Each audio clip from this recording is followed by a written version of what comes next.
শোনো শোনো শোনো, একটা কথা শোনো প্লিজ।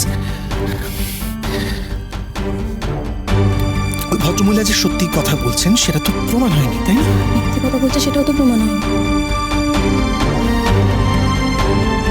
কিন্তু তার জন্য তুমি তুমি সমস্ত কিছু এই বাড়িতে যা যা কিছু তোমার সেটা সেটা ওনার হাতে তুলে দেবে।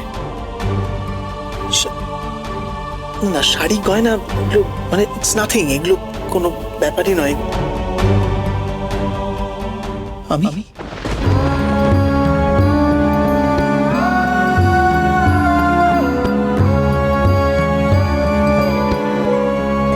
আমার অধিকার, তুমি কি এটাও বলো?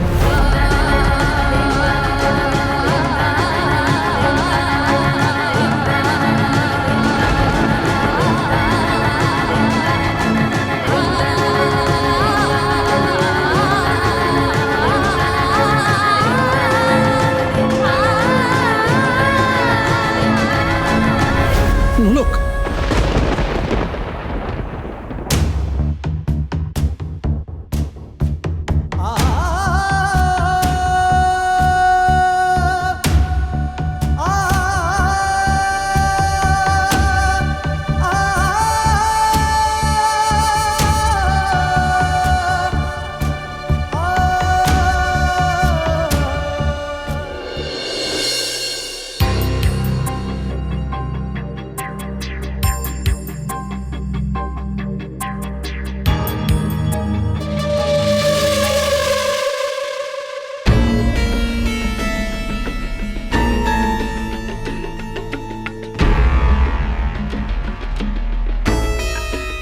কি হলো, কি ভাবছো?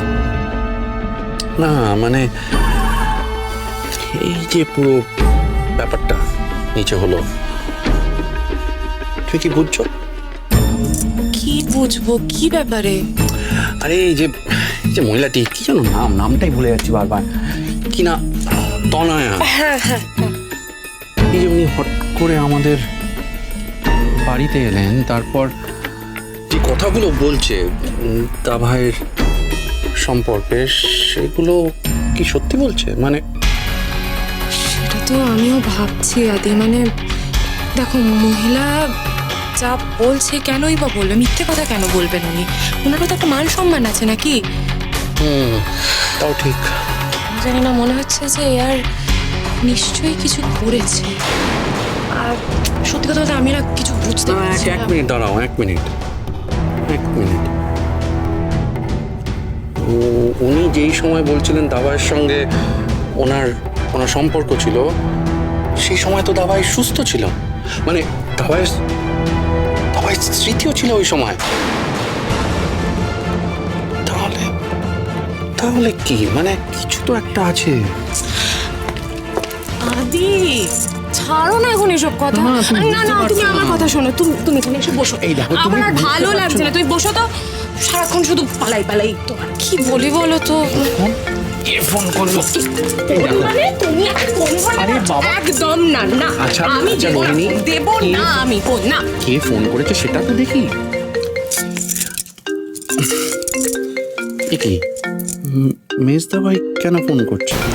অগ্নিদা মানে ধরো কি হলো আবার? হ্যাঁ মেজদা ভাই বল। হ্যাঁ কি? না না আমি আসছি। আরে আসছি, দাঁড়া না। আসছি মানে কোথায় যাচ্ছ আবার? বলছে মা অসুস্থ হয়ে পড়েছে, দাঁড়াও আমি গিয়ে দেখি।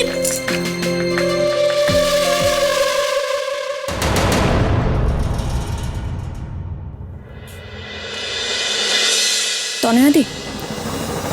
হ্যাঁ নরে, এই যে এই শাড়িগুলো না তোমার কাছে রাখো।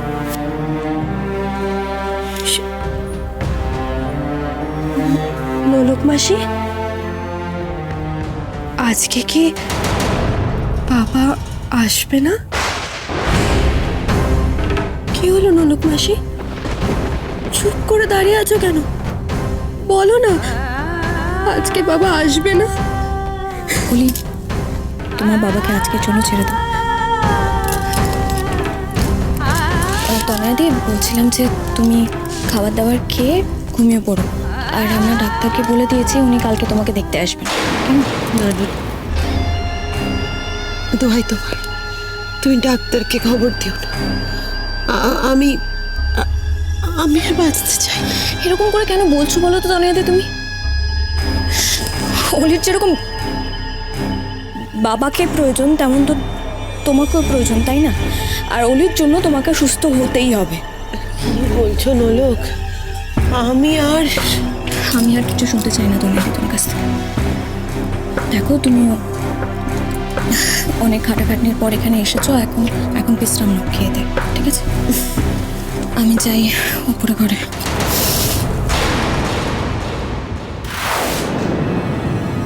অরিন্দমের ঘরে?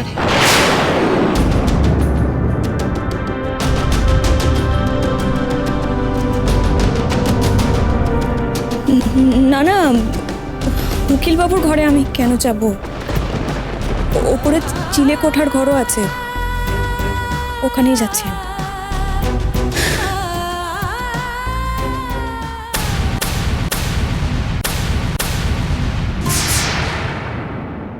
জেঠিমা কি হলো তোমার? আমার কি মনে হয় জানো, জেঠিমার বোধহয় প্রেশারটা বেড়েছে। ও বাবা, চৈতিদি মায়েরই বা কি দোষ বলো তো? নোলকে এমন একটা কাজ করে বসলো। নোলকের উচিত ছিল ওনার কাছে আগে প্রমাণ চাওয়া। ঘটকারিতায় এমন একটা সিদ্ধান্ত যে কেন নিয়ে বসলো আমি বুঝতে পারছি না। রোহিণী প্লিজ এভাবে কথাগুলো বলো না। দেখো নোলকের মনের অবস্থাটা আমাদের বুঝতে হবে। আর তাছাড়া আমি জানি, আমি দেখেছি ও অলির কাছে কথা দিয়েছিল যে অলির বাবাকে খুঁজে বের করে দেবে। আচ্ছা প্লিজ, এই থাক না এসব আলোচনা, এখন থাক, তোমরা যাও এখন এখান থেকে যাও। আর জেঠিমার সঙ্গে আমার একটু কথাও আছে, যাও তোমরা। অগ্নি, বলছিলাম কি একটু কি বলো? দেখো জেঠিমার শরীরটা তো ভালো নেই, আমরা একটু থাকি না। আর তাছাড়া তোমার জেঠিমার সাথে যাই কথা থাকুক, আমাদের সামনে বলতে তো পারো। প্লিজ তোমরা যাও না এখান থেকে, আমার তো কথা থাকতেই পারে জেঠিমার সঙ্গে, তাই না? আর এই যে রোহিণী,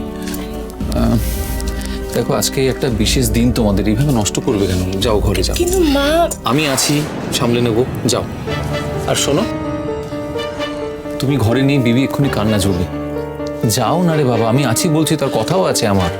আচ্ছা ঠিক আছে অগ্নিদা, আমি ঘরে যাচ্ছি, কিন্তু কোনো যাও, প্রয়োজন যাও, বলে যাও। বলো কিন্তু। হ্যাঁ জেঠিমা, বিবি একা আছে তো, আমি ঘরে যাচ্ছি। প্লিজ কিছু লাগলে আমাকে বলবে। বলবো, এস।